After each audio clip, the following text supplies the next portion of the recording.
Olá, meu nome é Marcos Vinícius, eu espero que a essa altura do campeonato você já saiba disso.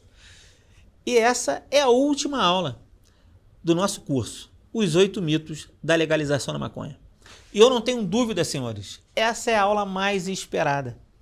Essa aula eu vou falar sobre encarceramento em massa, vou falar de guerra às drogas, vou falar sobre as experiências nos demais países, né, que legalizaram e que vendem essa ideia como algo que deu certo. E depois, para fechar, a gente vai responder uma pergunta: será que existe outro caminho para tratar desse tema?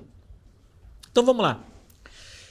Quinto mito: inúmeras pessoas estão atrás das grades por fumar ou portar maconha.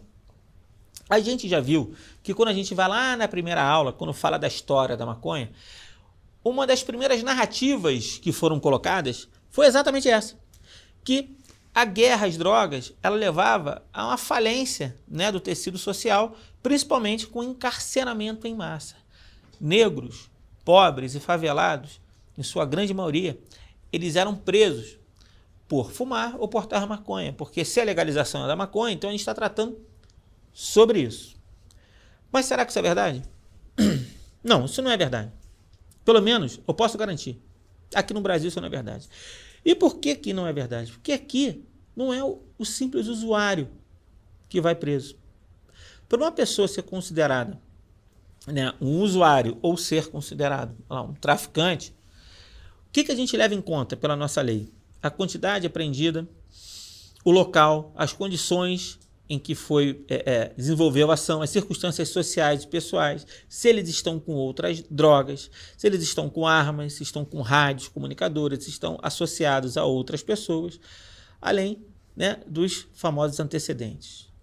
Portanto, aqui não é simplesmente a pessoa que está portando uma droga, a maconha, ou fumando uma droga, que é a maconha especificamente aqui, que vai presa. Não, ela vai ser considerada traficante nessa análise global de todas as demais circunstâncias em torno.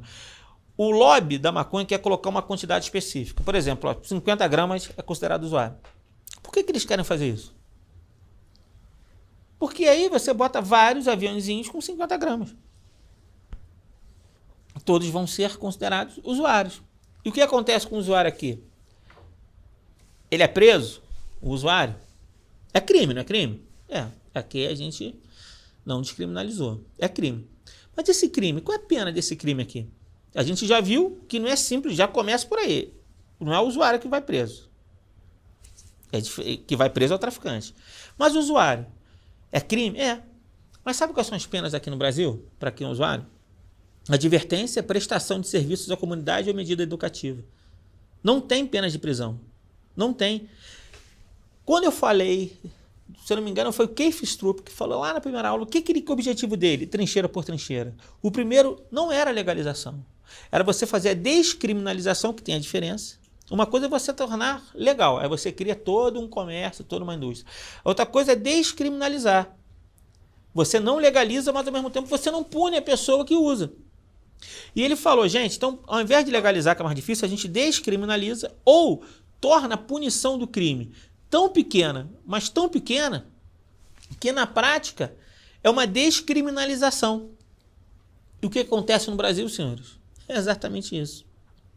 Adotando essa tática que foi desenvolvida não agora, mas na década de 70, por pessoas com viés ideológico, que queriam legalizar essa droga. O Brasil, a gente pode falar com tranquilidade que é uma descriminalização tácita.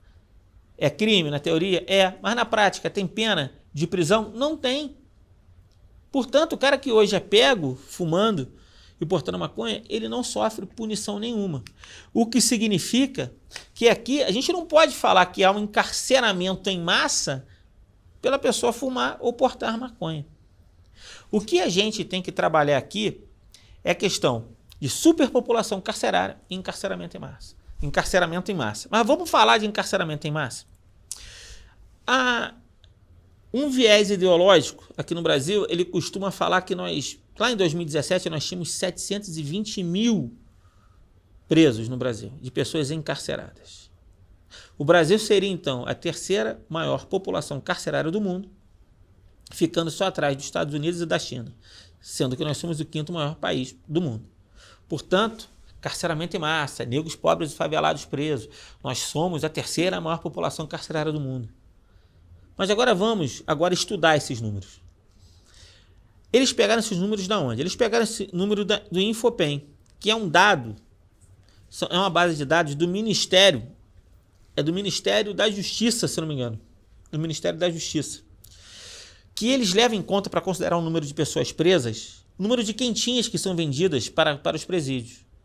Mas o que acontece? Nesses contratos, né, da quentinha, geralmente eles superfaturam isso, botam um número maior de quentinhas para o presídio, fazendo que, na verdade, no fundo, esse número não seja real. Então você tem muito mais números de quentinhas vendidas do que presos.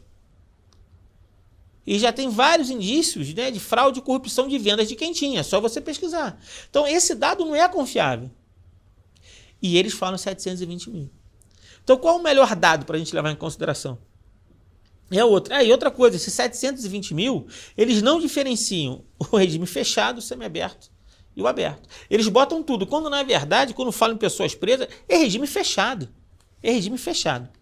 Mas qual seria então o número que a gente deve levar em consideração? A gente primeiro tira o Infopem e você vai estudar, para ser mais confiável, os dados do Conselho Nacional do Ministério Público.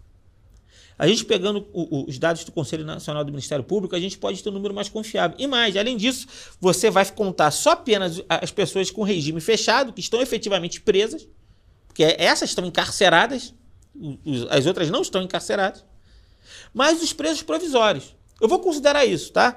Mesmo sabendo que nos presos provisórios, existem vários presos provisórios que efetivamente também não estão presos. Mas vamos pegar regime fechado com são presos provisórios. Se você juntar esses dados do Conselho Nacional do Ministério Público, junto com os presos efetivos, que são esses dois que eu falei, você sabe qual é a população carcerária? Não são 720 mil, são 456 mil. Então, no fundo, quem está preso no Brasil são 456 mil pessoas. Isso são dados de 2017, não são 720 mil. Mas eles não vão falar isso para você. E se a gente considerar esse número real, você sabe qual é a colocação do Brasil e número de população carcerária? Nós somos os 60. Nós não somos o 3º. Nós somos 60, 60º. Então, existe encarceramento em massa no Brasil? Não existe, senhores. E eles vêm fazendo cada vez mais despenalizando, com esse pretexto de encarceramento em massa. Então, eu posso garantir para vocês, se a gente for comparar na América do Sul são 13 países. O Brasil é o 8º que prende mais. A gente não prende muito. Não existe encarceramento em massa. Ah, prende muita gente que fuma maconha. Isso é mentira. Primeiro que a gente não prende o usuário. Sabe o que a gente vai prender? A gente prende aquele que está associado ao tráfico. A gente prende aquele que vende não só maconha, mas cocaína, crack, aquele que está com fuzil, aquele que está com rádio. Se você for pesquisar, já tem outros crimes. Tem roubo, tem latrocínio. Roubo de carga, então, várias desses grupos de tráfico, eles fazem roubo de carga. Então, o cara que é preso é o traficante, não é o usuário. Portanto, o usuário aqui não vai preso e a gente não tem encarceramento em massa. Tá bom? E a gente não pode confundir encarceramento em massa com superpopulação carcerária. Por quê? O que é superpopulação carcerária? Significa que em um determinado espaço tem muita gente. Então, uma superpopulação que está dentro daquele cárcere.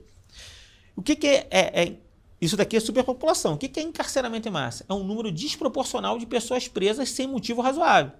A gente já viu que motivo razoável as pessoas têm para estarem presas. E o Brasil é um país que não pune. E aí você vê aqui superpopulação carcerária porque não tem presídio.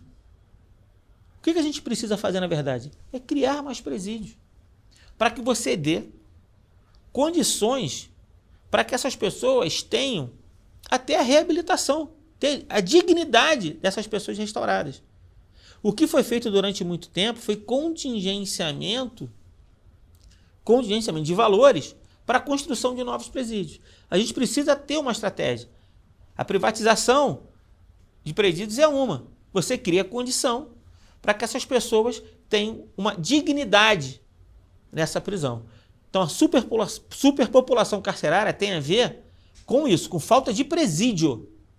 E isso muitas vezes é estrategicamente feito. Você não constrói presídio para dar essa visão horrorosa das pessoas vivendo numa condição realmente assim que causa espécie de você ver, e do outro lado, o encarceramento em massa que não existe. Então eles misturam as duas coisas, empurram isso para você e faz você acreditar nisso. Mas agora você já sabe. Aqui no Brasil, nós temos 224 presos por 100 mil habitantes. Estamos quase igual à Europa, com 192 presos por cada 100 mil habitantes. É isso. Mais um mito derrubado. Não são apenas usuários da maconha, que usam maconha, que estão presos. Ok? E agora esse daqui é sensacional. Sexto mito. A legalização da maconha vai diminuir o poder do tráfico de drogas?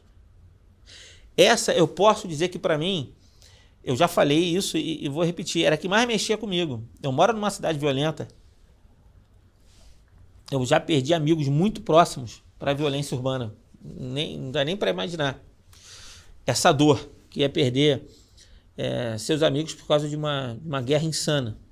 E por isso esse argumento, ele sempre mexe. Porque você chega uma hora e fala, cara, se for para não morrer pessoas, a gente legaliza. Mas isso não acontece depois que você estuda.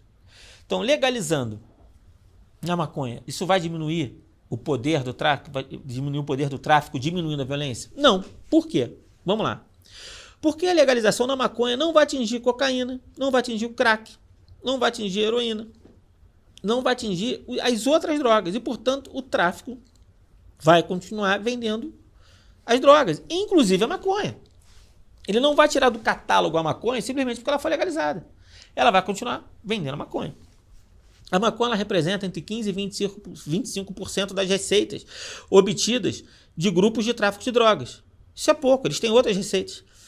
Vamos lá. Outra, porque a legalização só permite a venda para maiores de idade e moradores do local onde foi legalizado. Sendo assim, menores e turistas continuarão comprando no tráfico. A gente já viu que a idade que as pessoas começam a consumir a maconha, a idade que elas começam a consumir é 14 anos. Não adianta você legalizar para 18 anos. Você diminui a percepção de risco, vai aumentar o número de usuários, aumenta a oferta, aumenta a propaganda, você vai aumentar a quantidade de jovens entrando na maconha, comprando com quem? Com o traficante.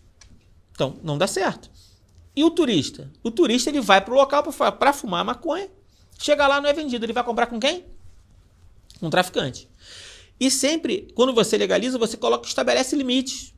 E se a pessoa quiser comprar mais, ela vai comprar com quem? Com o traficante. Então não diminui. E mais, porque o imposto, por exemplo, a IPI da maconha legalizada vai ser sempre muito maior. E a maconha do tráfico não tem imposto. E a pessoa vai continuar comprando com quem? Principalmente as pessoas que estão nessas áreas mais vulneráveis do tráfico, vai comprar com o traficante. E o mais importante hoje, que as pessoas não falam, hoje o tráfico de drogas, ele tem outras rendas, diversas rendas. E a maconha, ela não vai fazer tanta falta assim para esses caras. E a gente tem que entender que a gente não está vivendo a guerra de drogas. Por quê? Porque hoje o aspecto que a gente aborda é sempre o aspecto social. A pessoa é vítima da sociedade e por isso ela acaba indo para o tráfico de drogas. Eu preciso falar de um livro que, assim, eu esperei muito tempo para ele ser traduzido. Eu tinha lido boa parte dele, que é o Inside the Criminal Mind. Agora o livro já está aqui publicado, que é A Mente Criminosa. Esse livro é sensacional. E esse cara, ele durante 40 anos, ele estuda a mente criminosa, porque ele trabalha dentro dos presídios. E ele, quando se formou, ele foi trabalhar nos presídios, na década de 70, ele tinha uma ideia de que realmente a pessoa ia para o crime levada pelas circunstâncias. Depois, com o tempo, ele percebeu que não. Porque a maioria desses criminosos, eles tinham irmãos, que vivenciaram as mesmas condições que o criminoso vivenciou e não foi para o crime. E ele percebeu que aquelas pessoas tinham um tipo de personalidade que, olhando pela área psicanalítica, é uma mentalidade, o cara tem uma formação muito narcísica. E ele só pensa nele. Então, ele falou, cara, o cara comete crime não é porque ele está numa condição ruim, não, financeira, ou foi empurrado por isso, não. Ele comete crime porque ele quer. Porque ele tem um tipo de personalidade que faz com que ele não se importe em cometer crime. E isso não tem nada a ver com classe social, isso não tem nada a ver com o local onde ele mora e nem a família que ele viveu. Porque o cara é assim. E quais são as condições que ele chegou à conclusão que se a pessoa tem essa personalidade, ele vai cometer crime? Eu estou falando de alguém que está 40 anos convivendo com criminosos. Lá, convive com o cara, trata do cara. Trata do cara. Não é o cara que fica, não, é tudo uma questão social. Ele falou, primeiro, o criminoso, essa personalidade, o criminoso não pensa no dano que ele vai cometer ao terceiro. Ele não tem peso na consciência. Eu já ouvi criminoso falar, eu matei, é minha profissão, o cara não tinha que reagir. É minha profissão, o cara não tinha que reagir. Ele vai e mata. Quantas vezes a gente vê vídeo na internet do criminoso sendo frio, matando a pessoa sem... Não tinha porquê que matar a pessoa, mas o cara mata. O cara não tem peso na consciência.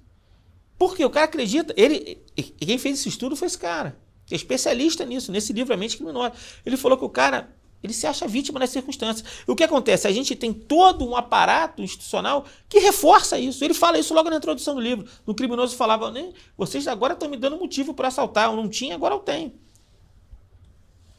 Você coloca o cara como vítima. Esse cara, ele acha que ele merece as coisas. E como ele não tem, ele vai lá e pega. Aí você vai ver que tem pessoa que fala que existe uma lógica no cometimento do crime. O cara vai lá e pega. O Estado não me dá, não me deu condições, não me deu estudo, eu vou lá e tomo de você a força. Mas observe, esse mesmo cara tem um irmão que não faz isso. Esse tem um amiguinho criado junto que não faz isso, mas ele faz. Por quê? A personalidade do cara é essa. Ele não se sente obrigado a agir de maneira consciente e responsável com o outro, não tem a menor empatia com o próximo, e ele tem a capacidade de ignorar o medo na hora que ele comete o crime. Então, quando junta tudo isso, você está na frente de um criminoso. Mas ele fala que tem jeito, ele trata as pessoas, né? Ele cuida dessas pessoas, e ele tem condição de reabilitar, mas não é através da vitimização. Esse livro, claro que eu não vou tratar esse tema todo aqui, mas é para mostrar que quando a gente fala em vítima da sociedade, ele fala assim, cara, não é bem assim. E a gente está falando de uma pessoa que trabalha com isso. E junto com isso, aí tem uma parte que eu acho muito interessante, é o estudo do Gary Becker. Esse é um economista ganhador do Prêmio Nobel da Escola de Chicago, em que ele tem outro aspecto que eu acredito muito, que é a teoria da escolha racional. O cara comete o crime porque ele faz um balanço. Retorno líquido do crime com a punição esperada. Então, se eu não vou ser punido e o retorno líquido vale a pena, se eu tenho aquela mentalidade criminosa, eu que juntei essas duas teorias e falei, cara, é isso. O cara tem uma mentalidade criminosa. Beleza? O cara tem. Então o cara tem uma predisposição. Se o meio... Aí entra o meio. Se o meio ambiente facilita e incentiva isso, o retorno é quase certo. 92% dos crimes não são solucionados. Eu vou lá e cometo crime.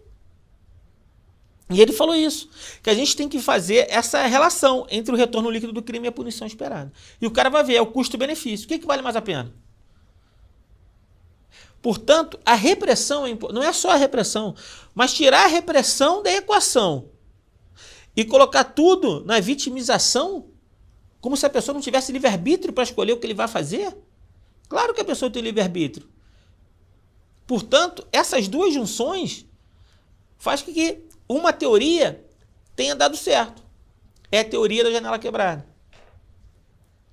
que o Rudolf Giuliani colocou em Nova York. E o que ele fez? Ele falou, cara, Nova York, na década de 80, cara, na década de 90, o índice de crimes era altíssimo. E o cara, através dessa teoria de janela quebrada. Que teoria é essa? Você passa numa rua, essa rua não tem janela quebrada nenhuma. Daqui a pouco tu quebra uma, ninguém faz nada, ninguém troca. Aí o outro vai e fura o pneu de um carro. Aí o outro vai e arromba uma porta, ninguém faz nada. Se ninguém faz nada, o cara vai vendo que ninguém está respondendo, eu posso fazer o que eu quero, daqui a pouco aquela rua está toda arrebentada. Então, o que tem que ser feito? No primeiro indício de crime, você vai lá e combate o crime. E os Estados Unidos começou a combater crimes aparentemente inofensivos. Por exemplo, pular a roleta do metrô. Tinham lá policiais à paisana, quando o cara pulava, o cara pegava e o cara respondia por crime. E era penado. E aí eles aumentaram, mudaram a polícia, tiveram várias mudanças. A principal cultura que mudou foi essa. A gente não vai despenalizar tudo e só vai penalizar o crime mais grave. A gente vai fazer o contrário. Porque se o cara vai cometendo crime e não vai sendo punido, ele vai subindo o tom. É só você estudar, conversa com o promotor público. Pega a ficha da pessoa que comete crime reiteradamente, até cometer um crime muito grave. Você vai ver essa pessoa, te garanto que 90% das vezes ela vai ter começado com crimes menores. Se ela tivesse sido pega ali, o retorno líquido não seria esperado, ela poderia ter sido, sim, resgatada pelo Estado, o Estado poderia ter ajudado a reeducar essa pessoa, mas não pune até ela matar alguém. É isso que acontece. Aquele livro Bando de Idolatria e Democídio fala sobre isso. Fala que o começo do livro fala sobre isso, fala que quando a pessoa que comete o crime, foi um crime que aconteceu no Rio Grande do Sul, você vai ver que a ficha criminal da pessoa é gigante e o Estado não fez nada. Por quê? A gente não usa a teoria de janela quebrada, a gente usa o inverso, a gente não pune nunca. E quando vai ver, o cara mata alguém. E acredita que não vai ser pego. E quando é pego, fica pouco tempo preso. Que sociedade é essa? Como que isso vai dar certo? Quando você não dá responsabilidade para as pessoas. Então, a gente tem que tirar isso daí. Mas por que eles insistem nesse discurso? Porque a droga ela acaba financiando um determinado viés político. E financiando tanto de maneira legal quanto de maneira ilegal. Por exemplo, se o meu viés político é a favor da droga, esse lobby financeiro, que é muito grande, como eu já falei, vai financiar a campanha de quem? A minha campanha vai financiar quais projetos? O meu projeto, eu vou chegar onde? No poder. De maneira legal. De maneira legal. E de maneira ilícita. A gente pode ver, que nem já tem matérias mostrando como a Venezuela, né, já virou um narco-estado que se beneficia da questão da droga. Já saem várias matérias sobre isso. As Farc que estavam junto, foram de São Paulo nas primeiras vezes, depois foi descoberta. Tem sempre essa ligação. Por isso que eles vão insistir. E eles colocam sempre essa questão que nunca é uma escolha do indivíduo. É como se o indivíduo não tivesse capacidade de escolher sobre o seu próprio destino, ele fosse um joguete. E quando isso não é verdade. Mas a maior, eles mantêm isso porque eles acreditam que a sociedade é perversa, a gente tem uma estrutura perversa na sociedade que leva a pessoa inevitavelmente ao crime. Mas, e para aí chegam na guerra às drogas. Mas na verdade a gente não vive guerra às drogas, senhores. Quando eles vêm, e eu vou provar para vocês agora que não existe guerra às drogas. O que a gente vive é chamada guerra territorial. Guerra territorial. Olha que saiu no jornal. Milicianos e traficantes já se uniram em 180 locais no Rio. Mas o importante é que está na reportagem. O que está escrito? 20 anos depois de surgir na comunidade do Rio das Pedras, na Zona Oeste, sob a bandeira de combate ao tráfico de drogas, parte da milícia mudou de perfil para conquistar territórios. Conquistar territórios. Eles querem conquistar territórios. E você observa isso. É uma comunidade invadindo a outra para conquistar aquela comunidade. Então a gente não está falando mais aqui, eu vou legalizar a maconha, vai acabar isso. Não, porque uma facção vai dominar a outra facção. Você viu o que aconteceu nos presídios do Nordeste? Uma facção que fez com a outra quando conseguiu invadir o território da outra? Você acha que se legalizar isso vai acabar? Isso vai atenuar? Isso não vai atenuar. A gente vive guerra territorial e eu vou provar. E como que eles fazem guerra territorial? Senhores, a droga é apenas mais um meio de arrecadar dinheiro do tráfico de drogas. Como que hoje é feito? Eu já mostrei aqui que a milícia e o tráfico já estão unidos em várias comunidades. E mais, a milícia não necessariamente não vende mais droga. E o tráfico já utiliza táticas de milícia. Portanto, hoje o tráfico de drogas, eles se financiam como? Com o tráfico de drogas, inclusive com a maconha, que é só uma delas, e mais. Tráfico de arma, roubo de carga, que eu já falei aqui, que incentivou na intervenção federal no Rio de Janeiro, com GatoNet, lá com TV a cabo pirata, como internet pirata, com fornecimento exclusivo de gás, com extorsão de comércio de moradores, com mototáxi, com explorar comércio de transporte de passageiros e construção de casas de venda e aluguel. Portanto, o tráfico é um problema muito mais sério. O problema que a gente tem hoje do tráfico de drogas é que ele está utilizando as mesmas coisas que a milícia. Eu trouxe algumas reportagens aqui, por exemplo. Está lá, exclusivo, tráfico corta cabos de operadoras e impõe sua internet em São Gonçalo. Traficantes torturam e cobram serviços de moradores em Niterói. Taxa cobrada sobre produtos e serviços financia o tráfico da Rocinha.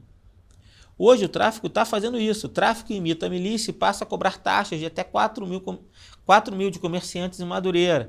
Tráfico anuncia a cobra de taxa de segurança em carta a moradores de São Gonçalo. Hoje o traficante ele se financia de outras maneiras. Portanto, não adianta achar que se legalizar a maconha, você vai acabar com essa guerra entre facções. Porque hoje a facção ela não ganha dinheiro só com droga. É uma disputa de territorial, uma disputa de território. Essa é a realidade. Então, se você legaliza a droga, a maconha, e diminui a arrecadação, o que vai acontecer? Eles vão querer compensar essa perda de arrecadação com o quê? Com mais guerra entre eles e forçando a comunidade local a pagar outros serviços. Isso diminui a arrecadação. E se você aumenta a arrecadação do tráfico, você simplesmente está armando cada vez mais esse tráfico que oprime. Eles sim oprimem a comunidade. Eles sim oprimem aquela comunidade. Então, qual é o caminho, senhores? Eu acredito que o caminho é acabar com essa política reativa que a gente tem de entrar dentro de uma comunidade, trocar tiro e ir embora. A gente precisa ocupar territórios. Se a guerra é territorial, a gente tem que ocupar esses territórios. As UPPs, elas durante algum tempo funcionaram no Rio de Janeiro, elas foram importantes. Eu acredito bastante nessa política, até porque quando a polícia entrava e ocupava, os traficantes tinham esse efeito colateral ruim, que eles acabavam ocupando as áreas mais periféricas do estado, do Rio e outros locais, mas você poupava a vida da comunidade local, você ocupava e trazia paz. E trazendo paz, aí sim, você vai levar escolas e serviços, escolas, postos de saúde, você consegue melhorar os serviços desses locais, ocupando esses espaços.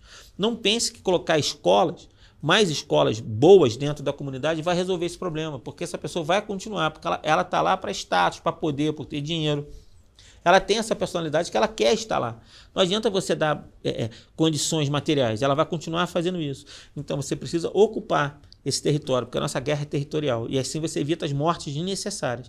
E além disso, você tem que sufocar financeiramente os grandes barões das drogas, que são as pessoas que ganham efetivamente dinheiro, e trabalhar nas fronteiras, nas nossas fronteiras secas, quanto nos nossos mares, nos nossos rios, para sufocar e cada vez reprimir mais o tráfico de drogas e evitando assim a morte de pessoas inocentes. Eu acredito que esse é o trabalho e a gente tem que trabalhar esses três pilares então, a prevenção com a educação, isso que eu estou tentando fazer aqui, informar vocês sobre um determinado aspecto desse assunto, trabalhar sim com a repressão para que a gente diminua o índice de violência que a gente sofre na nossa sociedade e sim com a nossa reabilitação para aquela pessoa que é presa. Ela tem condição de se reabilitar? Se ela quiser, ela tem.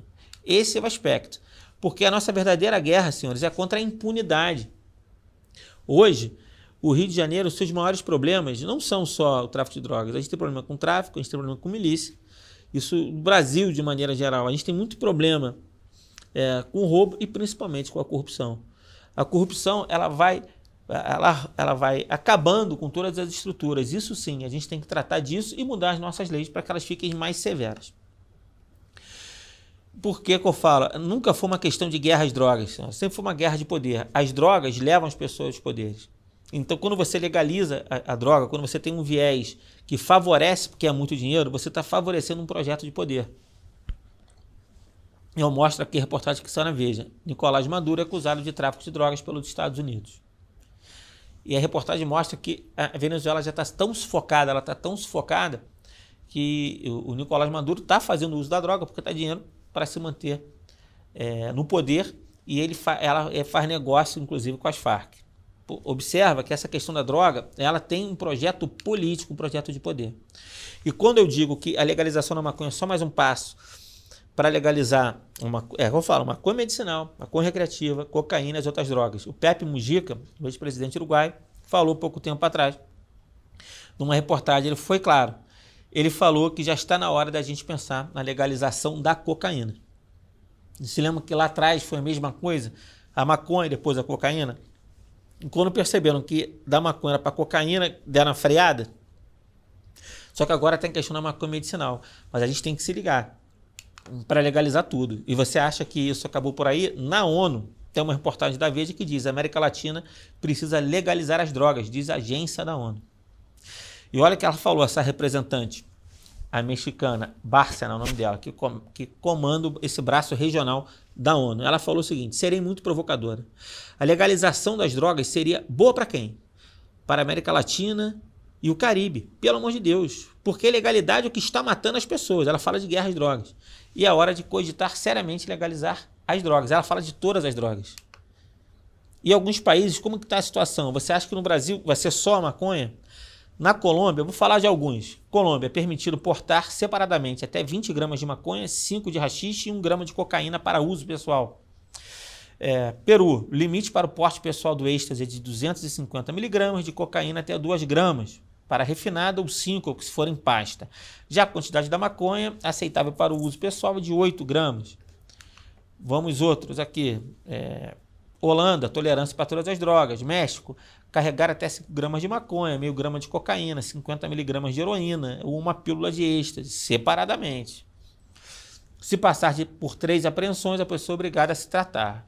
Mas a verdade é que agora o governo mexicano já está trabalhando, já foi aprovado no Senado recentemente, no final de 2020, a legalização da maconha. Então acredito que lá também vai ser fácil, porque todo esse viés ideológico está no comando no México. Então ele deve passar, porque eles acreditam que vai ter, com essa legalização da maconha, eles vão conseguir arrecadar dinheiro e combater a guerra às drogas. É o que eles sempre falam, guerra às drogas. Portugal, maconha medicinal e descriminalizou as drogas. Argentina legalizou agora, 12/11 de 2020, o cultivo da maconha medicinal para consumo próprio. Portanto, senhores, o Brasil, ele está cercado. Ele está cercado. E não pensa que vai acabar com a legalização da maconha. A legalização da maconha é a primeira. Vocês querem ver? O STF está tendo um julgamento sobre a constitucionalidade do artigo 28 da Lei de Drogas. E o Gilmar Mendes, por exemplo, está suspenso o processo. O Gilmar Mendes já falou que por ele, esse artigo é inconstitucional e a pessoa pode portar qualquer droga. Então você vai descriminalizar todas as drogas, se seguir o que o Gilmar Mendes falou. Já Barroso e Fachin falam que ele é inconstitucional sobre a questão do porte da maconha com a droga mais leve. Mas observe, o STF está legislando, né? Eu acho que isso tem que ser devolvido para que o Congresso trabalhe esse tema. Mas isso está muito perto de acontecer. Daqui a pouco vai ser descriminalizada a maconha e daqui a pouco todas as drogas. Senhores, o projeto está a todo vapor. E você vê que é um negócio absurdo. Eu assisti na Globo News, que é a reportagem aí, um analista que afirma que os bandidos compram fuzis por causa da polícia. É sério, cara. Não, estou falando sério. Analista Silvia Ramos, cientista política do Centro de Estudos de Segurança e Cidadania da Universidade Cândido Mendes, afirma que traficantes são jovens do varejo do tráfico e que os bandidos compram fuzis por causa da polícia. Ela fala o seguinte: o responsável pela expansão da violência são as políticas de segurança, que acabam estimulando os criminosos a comprarem mais fuzis para combater os fuzis das forças policiais. Então o traficante ele só compra fuzil porque ele tem que combater a polícia. Não é porque ele está querendo dominar aquele território, não. Não é porque ele tem que se defender do traficante, não. É porque a culpa é da polícia.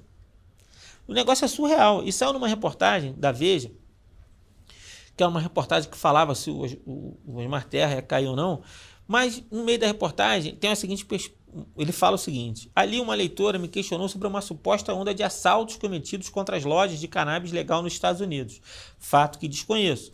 Como o assunto pode ter me escapado, pedi fontes e referência para a informação, mas ainda não recebi. Aproveito, no entanto, para abordar uma das mais relevantes questões relacionadas à proibição da cannabis, a violência.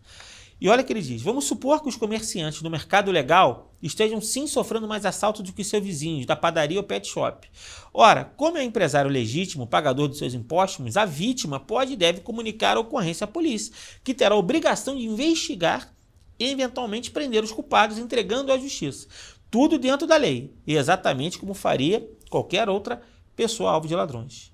O traficante, por sua vez, não tem essa opção. E o que ele vai fazer, o traficante? Se armar e provavelmente assassinar o autor do roubo. Não apenas para se vingar e recuperar a mercadoria, mas principalmente para desestimular novos assaltos. É engraçado, eles falam de despenalização, mas ele fala que não, agora ele está fazendo a coisa certa. Ele está matando para não incentivar mais assalto. Então a morte justifica aí, e ele fala que a culpa é o quê? A culpa o traficante ele se arma agora não é para combater a polícia, mas é porque ele não pode a polícia pedir ajuda e ele está se defendendo de quê? Do cara que vai assaltar sua própria mercadoria? Então assim, a culpa de quem é? Você já reparou que a culpa nunca é do traficante que se arma? A culpa ou é da polícia ou é do bandido que vai roubar. Esse é o discurso. E eu quero que vocês saibam o seguinte, senhores. Eles não se importam com pessoas, o lobista. O lobista pensa em dinheiro. E os políticos que querem projeto de poder, eles também não estão preocupados com você. Ele não quer saber disso. Preste atenção, o tráfico vai financiar, legalizado ou não legalizado, vai financiar um viés. Principalmente o legalizado, óbvio. E eles vão sempre apostar nisso. E o pior, eles vão enfraquecer a família o tempo inteiro. Então não caia nesse discurso. A gente não vive uma guerra às drogas, a gente vive uma guerra territorial.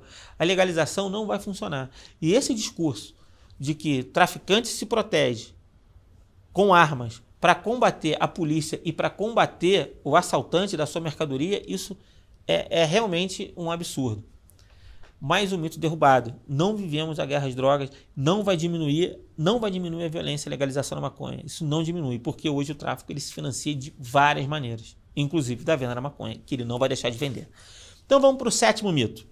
Portugal, Holanda e Uruguai fornecem exemplos exitosos da legalização.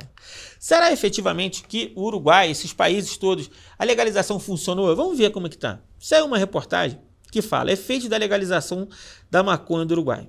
O diretor da Polícia do Uruguai, Mário Laeira, disse nesta sexta-feira que a legalização da maconha aprovada em 2013 não implicou diretamente na queda do tráfico desta droga e que o narcotráfico aumentou o número de assassinatos. Então não diminuiu, não implicou diretamente na queda e aumentou o número de assassinatos. Saiu no exame. Legalização da maconha não diminui tráfico no Uruguai. No ano passado tivemos níveis históricos mais altos de confisco do país provenientes da outra região. Então a maconha aumentou, quando você legaliza, você aumentou o consumo e eles não conseguiram dar conta. Isso que aconteceu, não diminuiu o tráfico, porque o Estado lá, como é que é no Uruguai a questão da maconha? O Estado autoriza que algumas fazendas produzam maconha e distribuam isso para as farmácias. Só que ele não está dando conta. Só que quando você diminui a percepção de risco, você aumenta o consumo. Inclusive, já vou dizer aqui, dos turistas que vão para lá. Portanto, a legalização não teve esse impacto. O que diz Laeira? Também sustentou que pelo tráfico de drogas constatado nos últimos tempos, houve aumento nos níveis de crimes e homicídios. O aumento da taxa criminal, que medimos de 2005 em diante, foi crescendo com base nos fenômenos de oferta e consumo. Que eu falo, tem mais oferta, mais pessoas vão consumir. E aumentando o crime, porque essas gangues, elas vão brigar entre si. A guerra por território, gente. É na ausência do Estado que essas pessoas se criam. E quanto mais drogas, mais combustível para essa guerra. E a maconha legalizada do Uruguai chega ao tráfico e a turistas. O governo reage. Eles chamaram de mercado cinza. O que é mercado cinza? Tem o mercado negro, que é a droga vendida direto. O mercado cinza é essa droga dessas fazendas que estão sendo desviadas para o tráfico e estão sendo vendidas pelo tráfico de drogas. Esse é o mercado cinza. E o governo não sabe o que fazer. Além disso, a quantidade de turista que está indo para o Uruguai para consumir é muito grande. E a droga lá é proibida para turista. Então, qual é a discussão deles agora? Vamos legalizar para os turistas também? Imagina, a coisa só vai piorando. Já saiu no Uruguai, maconha na adolescência, já no Jornal do Comércio, preocupa o governo uruguaio, e saiu no Jornal Gaúcha 0 Hora, aí, que PF relaciona aumento de apreensões da maconha no Rio Grande do Sul à liberação da droga no Uruguai. Por quê? Eles não estão dando conta, mas o consumo aumentou, mais droga para lá. E essa do Uruguai. No Uruguai, maconha entre maiores de 55 anos cresce 229% após a legalização. Aumentou 229% para maiores de 55 anos. Isso é realmente assustador. Assustador. Para a faixa de 35 e 44 anos, 144%. E de 45 a 54, 125%. Então aumenta muito em todas as faixas etárias. Achar que a legalização não vai aumentar é uma ingenuidade. E agora, essa que saiu nessa reportagem financiada pelo SOS, eu botei essa... Tinha até esquecido. O que fala? Exigência de registro, produto insuficiente de baixa qualidade e veto da compra por estrangeiros são criticados no país. O primeiro do mundo a liberar a droga há 6 anos. Então veja, agora, qual é a pressão? Mercado livre. Vamos liberar. Vamos liberar porque já chegou à conclusão que a droga está dizendo aí que é de baixa qualidade, não dá para todo mundo, o estrangeiro não consegue comprar. Então o que tu faz? Abre o mercado. Porque lá é o Estado que comanda, não está dando certo, está aumentando o tráfico de drogas. E aí qual é a solução? Mais droga. A solução é mais droga. Então, no Uruguai não está dando certo. Holanda, coffee shops estão sendo fechados em Amsterdã, saiu na Infomoney.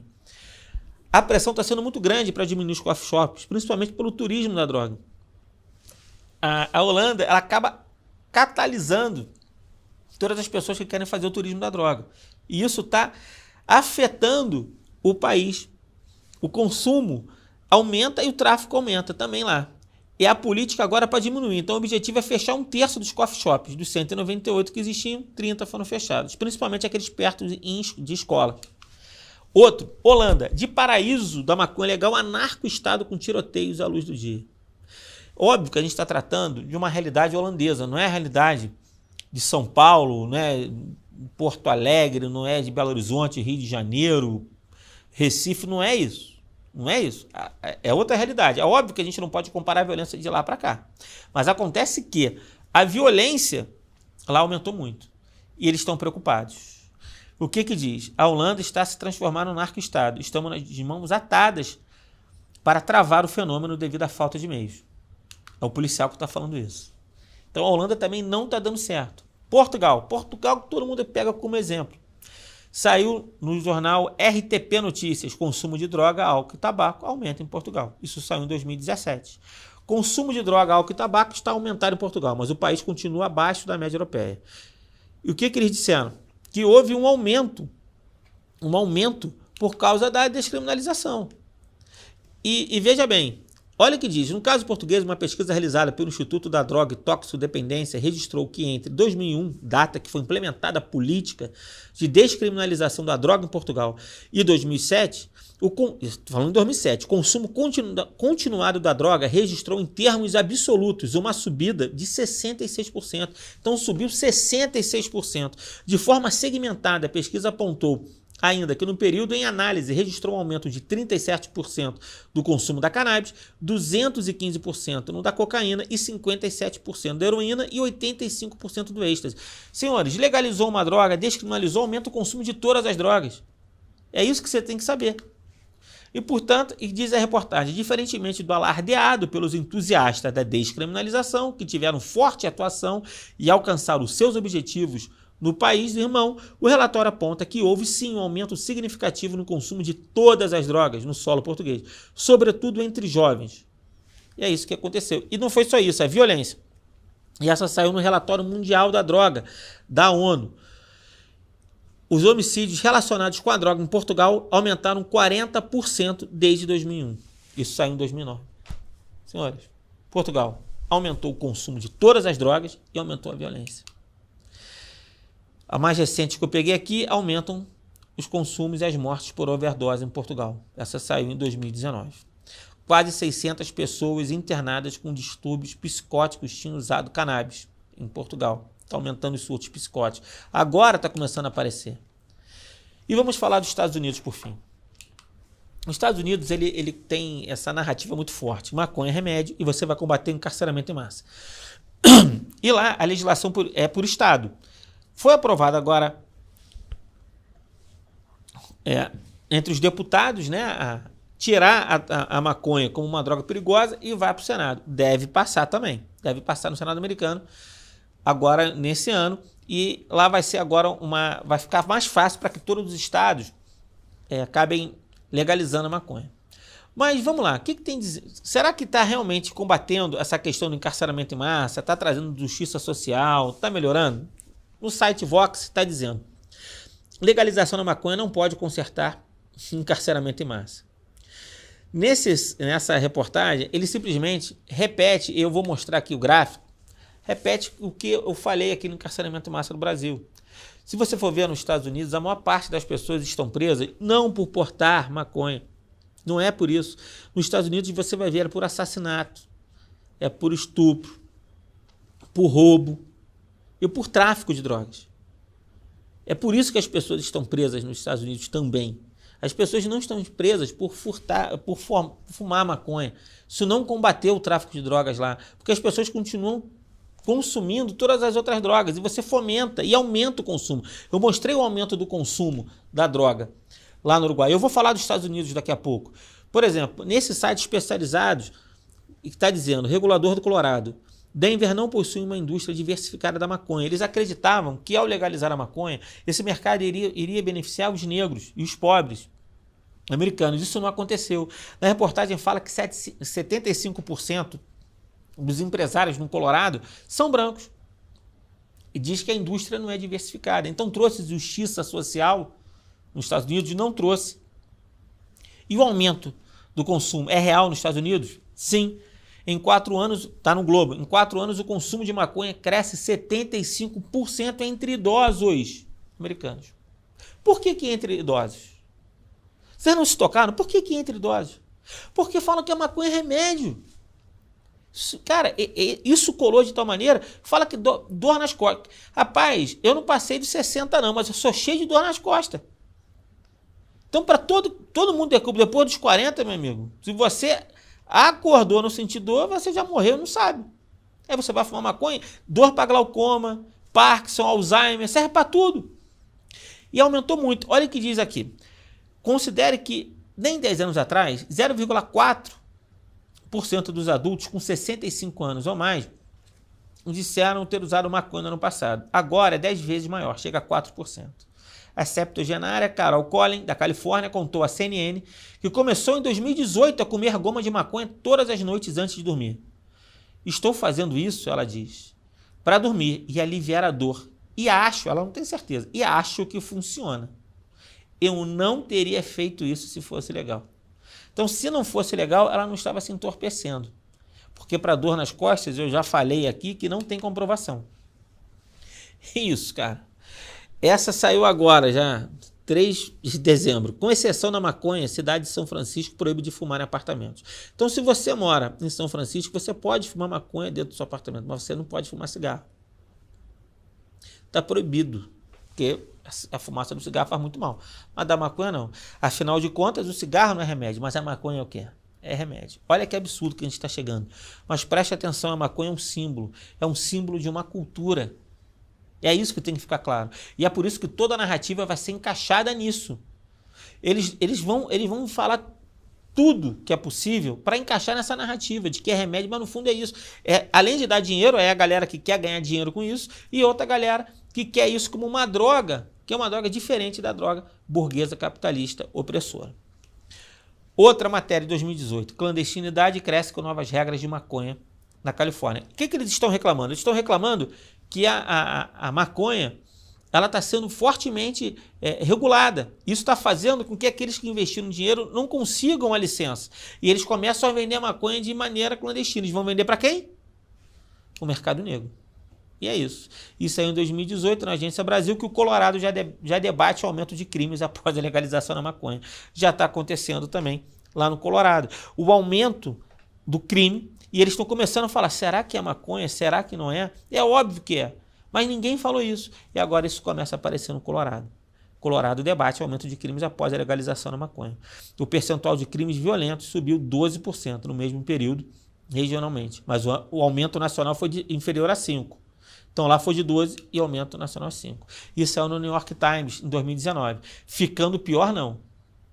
Ficando pior, não melhor. O mercado ilegal da maconha cresce na Califórnia apesar da legalização. Então continua, você aumenta o consumo, as pessoas estão consumindo e nem todo mundo vai comprar a maconha cara. Com a legalização, essa saiu no site PBS, com a legalização da maconha no Colorado, fortaleceu o mercado negro da droga. Por quê? Olha o que aconteceu. No Colorado você pode plantar em casa. E isso foi um efeito inesperado. Você planta em casa. Só que acontece, imagina, estou precisando de dinheiro. Estou sem dinheiro, eu planto a maconha em casa, não consumo, eu vou vender. Eu posso. Ninguém vai saber, vou vender para quem? Para o mercado negro. Isso tem acontecido. E o que tem acontecido é que tem vários bairros lá, no Colorado, que as pessoas estão plantando para vender para o tráfico de drogas. E não o tráfico só do estado do Colorado. Eles estão vendendo para outros estados, os caras vão lá e consomem. Então aumentou a produção da maconha caseira para vender para traficantes, virou rota de tráfico de outros estados. E acabou esse processo de descriminalização, lá no Colorado já está descriminalizado o cogumelo alucinógeno. Observa que quando você legaliza, é uma coisa ruim atrás da outra. Qual é o benefício até agora? Depois que você descobre isso, eu não estou vendo nenhum benefício, cara. Isso daí está no material do Kevin Sabet. Um traficante de drogas do Colorado diz que a legalização ajudou o seu negócio, porque a maconha legalizada é muito cara, está sendo tributada muito alto. Eu já abordei esse ponto. Então, senhores, eu falei desses países. Me diz de maneira sincera aqui, qual deles deu certo? Deu certo mesmo? Nenhum. Nenhum deu certo. Então, é mais um mito que foi derrubado. E, finalmente, a gente chega no 8º mito. Eu fiz todo esse estudo para chegar aqui, para falar para você sobre esse 8º mito. Prevenção, intervenção e tratamento sem a legalização estão condenados a falhar? Eles, quando discutem sobre essa questão de você fazer a abordagem da questão da droga, eles nunca falam se você tem... Eles nunca dão essa possibilidade de você fazer essa abordagem, mas sem legalizar. Eu me lembro de ter visto num canal desse fechado, de jornalismo, debate sobre droga. Caramba, eu vou lá assistir. Eu quero ter informação. Eu gostaria que alguém tivesse me dizendo tudo isso que eu estou falando aqui para vocês. Por isso que eu tive que pesquisar. Mas a discussão era o seguinte. A legalização era só da maconha de todas as drogas. A abordagem é sempre essa. É sempre se legaliza a maconha, legaliza tudo. Ou se legaliza... se legaliza só para o uso para menor, para maior, a quantidade, mas eles nunca falam não legalizar. É difícil, eu pelo menos não vejo, é sempre a favor da legalização, como se tudo isso que eu falei até aqui não existisse. Eles não falam tudo isso que eu falei até aqui. E isso eu acho desonesto.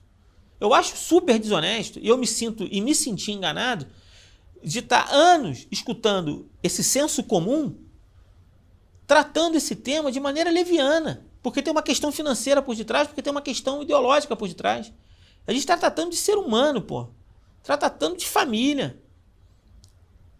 A gente está tratando aqui da violência do nosso dia a dia, se diminui, se não diminui. Isso é uma desonestidade que a gente passou. Então, nesse processo, eu fui ver, mas será que tem outro jeito? Será que existe outra maneira da gente lidar com isso? E eu fui ver que sim, mas ninguém falava. Um projeto que deu certo foi a Suécia. A Suécia, lá na década de 70, ela chegou... Na década de 60, ela optou pela liberação das drogas, mas ela percebeu que começou a ter cada vez mais tráfico de drogas e cada vez mais usuários e dependentes. Isso foi causando um dano social de maneira significativa. E aí a Suécia resolveu voltar atrás nesse aspecto. Então hoje, a Suécia ela tem um número muito pequeno de dependentes químicos e ela investe em prevenção 3 vezes mais do que o resto do continente. Então ela investiu na não glamorização das drogas, porque o que eu observo no Brasil e nos outros países é a gente glamorizar as drogas, por causa desse símbolo que a maconha ela passa, dessa questão da paz e amor. Enfim, a gente tem que parar de glamorizar. Eles não glamorizam, eles falam a verdade, falam a droga dá prazer, a droga... Se não desse prazer, ninguém ia atrás da droga. Mas ela cobra um preço muito caro. Mas é o melhor de todos, e eu acho que é essa matéria que eu quero falar para vocês. Eu acho que essa matéria é a mais importante. Eu espero que ela desperte nas pessoas, desperte nos políticos que vão assistir esse curso aqui no Brasil Paralelo, as pessoas interessadas, empresários, desperte um interesse nesse projeto que eu vou falar aqui. Porque saiu em 2017 no País a seguinte matéria. A Islândia sabe como acabar com as drogas entre adolescentes, mas o resto do mundo não escuta. E é isso que a gente observa. As pessoas não escutam quando falam. E eles conseguiram mudar um cenário muito complicado que eles tinham lá. A Islândia hoje ela ocupa o primeiro lugar no ranking europeu sobre adolescentes com estilo de vida saudável. Olha como eles diminuíram de 1998 a 2016, não foi muito tempo, a questão do álcool, de 42% entre os jovens para 5%, de 17% para 7%, de 23% do cigarro para 3%. Eles conseguiram, deu certo. E o impressionante é que esse projeto deles não foi mirabolante. Eles investiram no senso comum. Quem fez esse projeto foi um psicólogo chamado Milkman. E qual foi o estudo desse cara? Ele percebeu o seguinte: ele fez a pergunta, por que o jovem busca a droga? Porque não se esqueça, se o jovem parar de consumir a droga, você quebra o tráfico de drogas. Mas aí eu te digo, isso também não resolveria o caso do Brasil, tá? Porque aqui não é guerra de drogas não, é guerra territorial. Eles continuariam fazendo todas as outras fontes de renda deles funcionarem. Então, mas eu só estou dando um exemplo para você. Eles foram lá e falaram, cara, vamos entender por que esse jovem busca droga. E eles viram, o jovem busca droga para trabalhar com estresse. Ele está estressado, está crescendo, a gente sabe que a adolescência é um período complicado, sair da fase da infância para a fase adulta. E eles buscam a droga ou para ganhar estímulo, energia para enfrentar os desafios, ou para ficar apático e evitar o sofrimento, um processo de entorpecimento. E ele falou, é aqui o caminho. Se eu entender por que ele se estressa, eu vou trabalhar e vou fazer uma embriaguez natural nesses jovens. E ele falou, cara, eu vou criar um projeto. Em 92 ele criou um projeto chamado Projeto Autodescoberta. E isso fez uma diferença danada. Ele oferecia para os jovens um tipo de oportunidade para que ele não precisasse se drogar. E isso deu muito certo. E o que ele ofereceu para esses jovens? Atividade. O jovem precisa de atividade. Então ele investiu em música, em arte, hip hop, lutas. Investiu também na educação dos sentimentos. O jovem tem que saber o que ele está sentindo. E de que maneira ele vai reagir àquilo que ele sente. Ele investiu na educação dos sentimentos. Como lidar com o estresse. Como lidar com a raiva. Como lidar com o abandono. Como lidar com a frustração. E aí ele foi trabalhando a educação dos sentimentos. Ele deu atividade, ocupou espaço na mente dessa criança, na mente desse jovem, para que ele não fosse buscar em outras atividades, como consumo de drogas, isso para preencher esse vazio. E ensinou essas crianças a lidar com as frustrações. Então a ideia dele foi criar uma geração de adolescentes resilientes, fortes emocionalmente, que compreendendo suas angústias iam melhorar sua autoestima para enfrentar esses desafios. Foi isso que ele fez. E para isso as leis da Islândia precisaram mudar. Penalizou a compra de tabaco. Tu vê, a penalização faz parte, não é a solução, mas faz parte. A gente não pode tirar isso da equação. Penalizou a compra de tabaco por menores de 18 e álcool por maiores de 20. Proibiu a publicidade dessas substâncias. Reforçou os vínculos entre pais e centros de ensino. Aproximou o pai da escola. Isso é importante para o pai saber o que seu filho está fazendo. Mediante a organização de mães e de pais. O que eles fizeram também? Insistiram para que seus pais, através dessas palestras, nessa aproximação, convivessem mais tempo com o filho. Não só aquele que o nego chama do tempo de qualidade. Ah, vou ficar meia hora com o meu filho. Não, conviva com o seu filho. Passe tempo com o seu filho. Seu filho precisa do seu apoio. E ajudou esses pais nesse convívio com o filho, para esse filho não ficar abandonado, não ficar entregue. Portanto, houve mudança das leis, um papel importante da escola. A escola aproximou esse pai, ajudou esse pai a se relacionar com esse jovem, ajudou a educar esse jovem, seus sentimentos, para ele ficar mais resiliente, aguentar a pancada da vida, porque viver não é fácil. E mudou a lei. Por exemplo, essa lei que proibia adolescentes de 13 a 16 anos a saírem depois das 20 no inverno, às 22 horas no inverno e depois de meia-noite no verão. Então botou limite. É importante botar limite nos jovens. O jovem precisa de limite. Portanto, senhores, a Islândia ela tem um projeto. Ela diminuiu os fatores de risco desses jovens e aumentou os fatores de proteção. Maior presença da escola, principalmente uma presença dos pais, ajudou esses pais a como se aproximar e se relacionar com esses filhos, tornou esses jovens mais resilientes e deu atividades para que desse endorfina para esse jovem não precisar da droga. Então eles investiram em quê? Em acolhimento, em empatia, em conscientização, em autoestima, educação de sentimento, esporte, cultura, presença, limite, afeto. E assim ele deu esperança para esse jovem. E olha que em pouco tempo, como essa sociedade mudou. Esse projeto feito por esse psicólogo, ele já está na Coreia, já está na Romênia, já está em Malta, Guiné-Bissau. Ele vai adaptando a realidade e a cultura de cada país. Eu acredito que já está na hora desse projeto estar aqui. Seria importante quem tiver condições, curiosidade, buscar esse projeto Autodescoberta do Milkman. É só jogar lá que vai aparecer, para que a gente conseguisse fazer aqui no Brasil algo parecido para a gente mudar o futuro dos nossos jovens. E no Brasil é possível dar certo um projeto dessa natureza? Sim. A gente já fez algo parecido com o tabagismo. A gente conseguiu diminuir muito o número de tabagistas fazendo essa conscientização, fazendo um trabalho de prevenção, fazendo proibição. A gente proibiu, a gente puniu e oferecendo um tratamento gratuito para quem quisesse largar esse vício. Hoje já tem um aumento de novo no consumo do tabagismo, mas a gente tem condição. No Brasil, ele é exemplo para vários tipos de desafios, né, que ele precisa passar. E nesse nós somos bons. Falta vontade política, falta mudança de mentalidade, falta parar de glamorizar isso. E para que vocês tenham ideia, já chegando no final, em 1964, vocês estão vendo a imagem. O que está dizendo? São mais médicos fumam Camels do que qualquer outro cigarro, em 64. Então os médicos incentivavam o cigarro medicinal, vamos dizer assim, que fazia bem para o pulmão. O que dizia já a Associação Médica Americana? A Associação Médica Americana deixa registrada e reconhece uma relação significativa entre o tabagismo e a incidência de câncer de pulmão, além de outras doenças, e que fumar cigarro é um risco para a saúde.